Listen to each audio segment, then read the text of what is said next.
वो सही है इस्माइल भाई, चाल में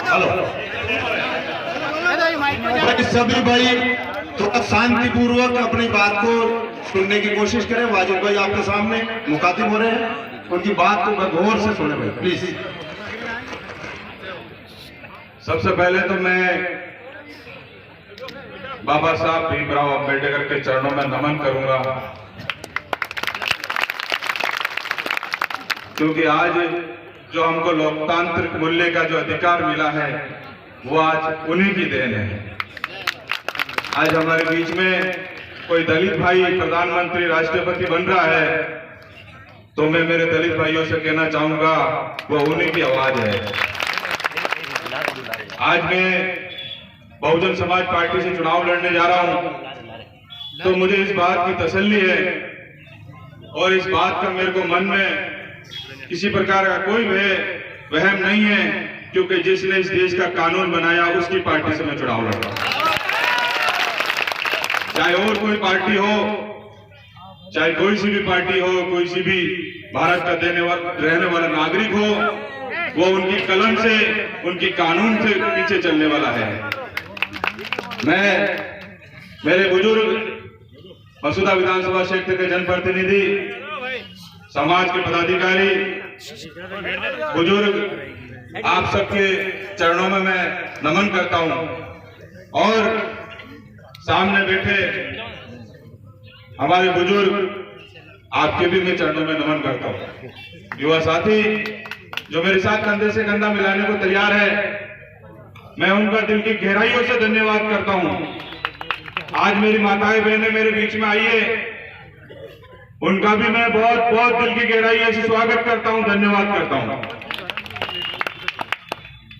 मेरे सामने बैठे और मंच पे बैठे और तमाम सुनने वाले, मैं आपके सामने अपनी बात रख रहा हूं। फैसला आपको करना है। ये बात मुझसे पूर्व वक्ताओं ने कही कि हम कुर्सी छीन लेंगे, मसूदा से कुर्सी ले लेंगे। साथियों, ये लड़ाई कुर्सी की नहीं है, ये लड़ाई मान सम्मान और स्वाभिमान की है। ये मैं इसलिए कहना चाहूंगा कि जब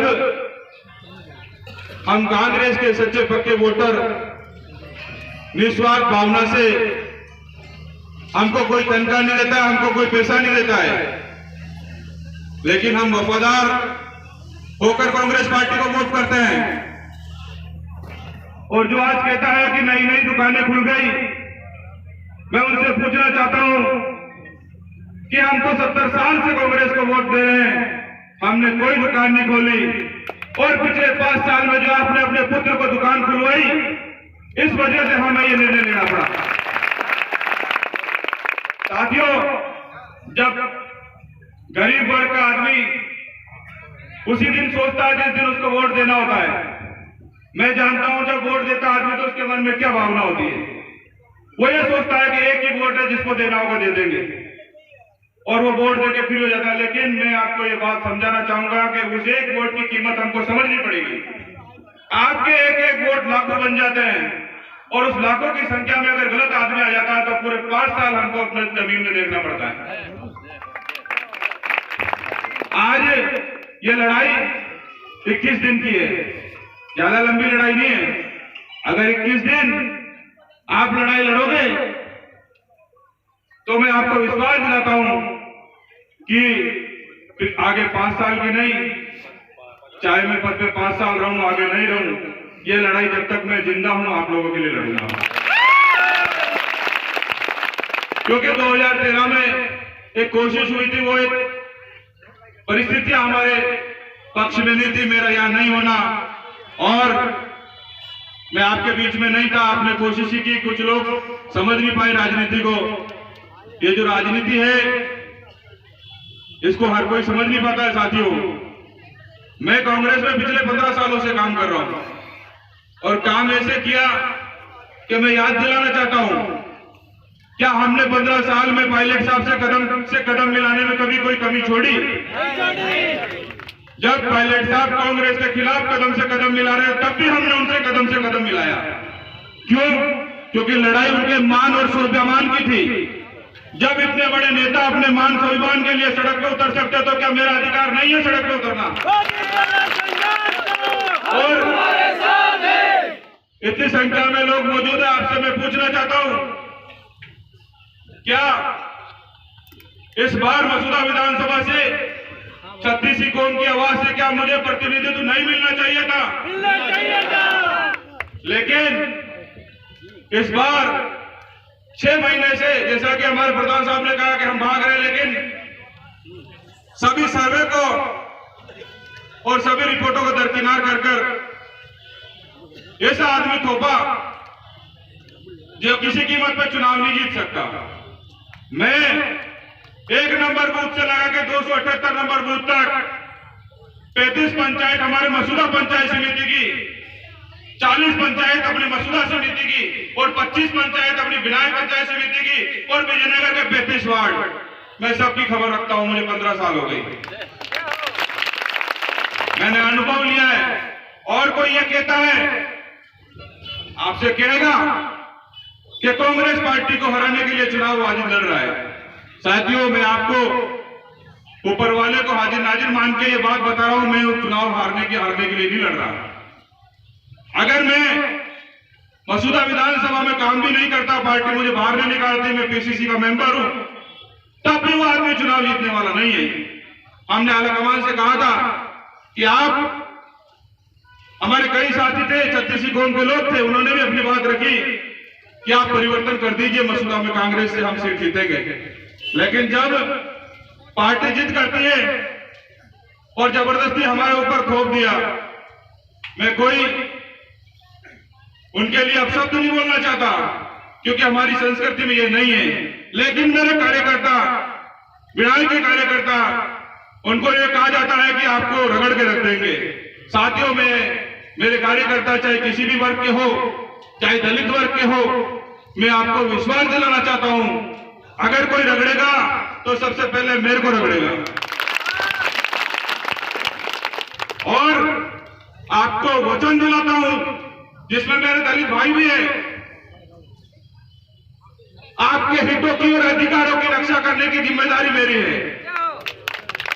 अगर आप पे आ जाए तो सबसे पहले गोली में खाऊंगा, सबसे पहले लाठी में खाऊंगा।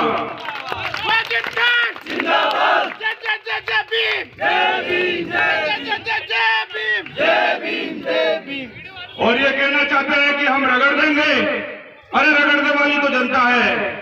आप देखना 25 तारीख को आने वाले टाइम में आपको कैसे रगड़ के दिखाएगी। मैं समझ में मसूदा विधानसभा की 36 कौम के लोग हमारे बीच मौजूद हैं, कुछ मसूदा विधानसभा से बाहर भी मेरे जानने वाले लोग मौजूद हैं।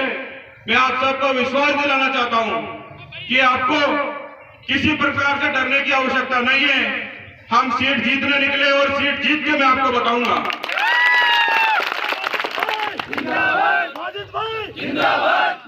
अगले आने वाले 21 दिन हमारी परीक्षा के दिन है। अब मैं ये आपको बताना चाहूंगा कि 21 दिन आने वाले हमको क्या करना है और कैसे काम करना है। साथियों, आपके घर पे आएंगे, 5 साल में नहीं आए, अभी आएंगे, पैसे भी लेके आएंगे, फोन भी कराएंगे, उसके बाद आप नहीं मानोगे तो फिर डराएंगे भी। आपको मजबूत रहना है, कसम खिलाएंगे, कसम खाएंगे। कसम एक बार ही खा सकता आदमी, बार बार नहीं खा सकता। मैं ये समझता हूं कि जिसने दिल जीता वो चुनाव जीत जाता है। अगर आपको दिल से जनता पसंद करेगी तो आपको उसके पीछे जाने की जरूरत नहीं है। जब आपने वोट बटन दबाना है, आपके पास कोई बंदूक लेकर खड़ा नहीं रहेगा, कोई धमकाने वाला खड़ा नहीं रहेगा। आप अपने दिल और दिमाग की सोच के वोट करेंगे। वो एक क्षण भर का समय होता है, वो वोट वहीं जाता है जिसने उसका दिल जीता है। वो उसी को वोट करता है जिसने उनके दिल में जगह बनाई है। तो मैं साथियों आपको विश्वास दिलाता हूं कि पिछले 15 साल में मैंने जगह बनाने की बहुत कोशिश की है और मैं जगह बनाने में कुछ हद तक कामयाब भी हुआ हूं। और कभी किसी से मेरी मुलाकात नहीं हो पाई हो, मेरी बात नहीं हो पाई हो, मैं उससे हाथ जोड़कर क्षमा चाहता हूं। लेकिन एक नेता तो ये कहता है कि मैं आज आ रहा हूं, अभी बुलाओ, रात को बुलाओ, मैं अभी तैयार हूं। हर नेता आएगा आपके पास 25 तारीख तक। लेकिन मैं आपको एक बात बोल रहा हूं जो राजनीति से अलग बात है। वो बात ये है कि 25 तारीख तक अगर मैं आपके पास नहीं आ पाऊं तो आप मुझे माफ करना। 25 तारीख के बाद अगर नहीं आया तो मैं आपका मुजरिम होऊंगा।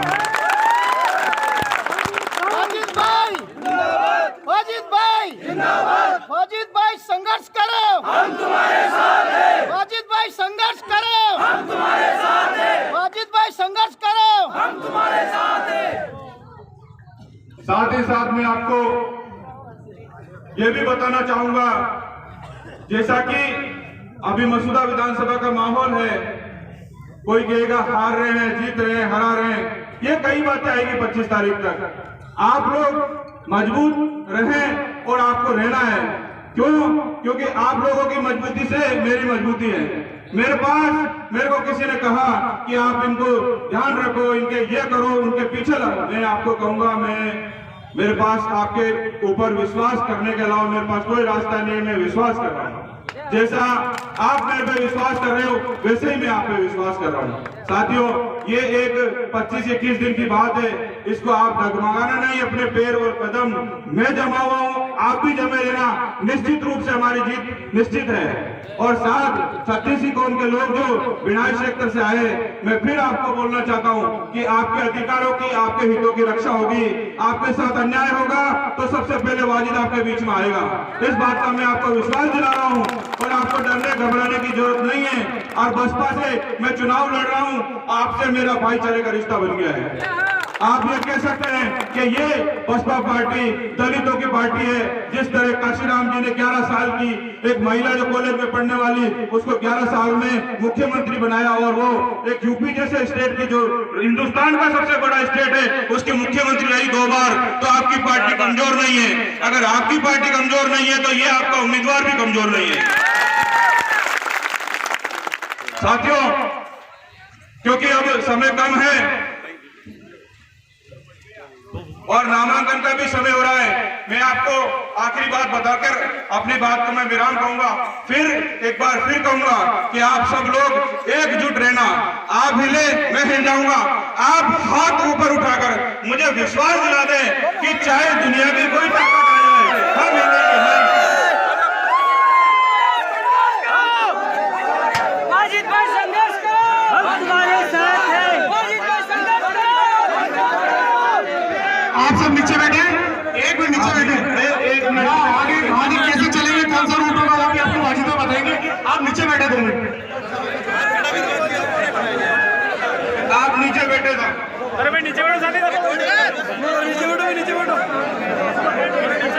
आप लोग नीचे बैठे साहब। मैं आपको ये अर्ज करना चाह रहा हूँ, ये अपील करना चाह रहा हूँ कि हमको शांति के साथ मसूदा उपखंड कार्यालय में जाकर अपना आवेदन देना है। अनुशासन की पालना कर रहा है, किसी तरह से कोई गलत हरकत नहीं करे और पूरा सिस्टम से आप चले। और मैं एक बात और कहना चाहूंगा कि साथियों, 25 तारीख तक आपका टाइम है। 25 तारीख के बाद 26 तारीख से हम सबका समय आ जाएगा और जब हम सबका समय आएगा तो मैं समझता हूँ कोई न इस कोने से मसूदा के उस कोने से इस कोने तक कोई प्यासा नहीं रहेगा, कहीं विकास की कमी नहीं रहेगी। और 36 जाति का विकास करने का मैं आपके सामने वचन दे रहा हूँ। और आप सबको मसूदा तक उपखंड कार्यालय तक मेरा साथ देना है। अभी हम नामांकन के लिए जाएंगे, नामांकन के बाद रैली का समापन होगा और फिर हम आपके बीच में आते रहेंगे, आपके गांव में आएंगे, आपकी बात सुनेंगे। एक बार पुणे में आप सबका, मेरी माताओं बहनों का, मेरे युवा साथियों का, मेरे बुजुर्गों का बहुत बहुत धन्यवाद, इनकी गहराई से धन्यवाद करता हूँ। आपके चरण स्पर्श करता हूँ, आपके दिशा और आपके निर्देश से और आपके आशीर्वाद से मुझे रास्ता मिल रहा है। इसी के साथ मैं अपनी बात को विराम देता हूँ। जय हिंद, जय भारत।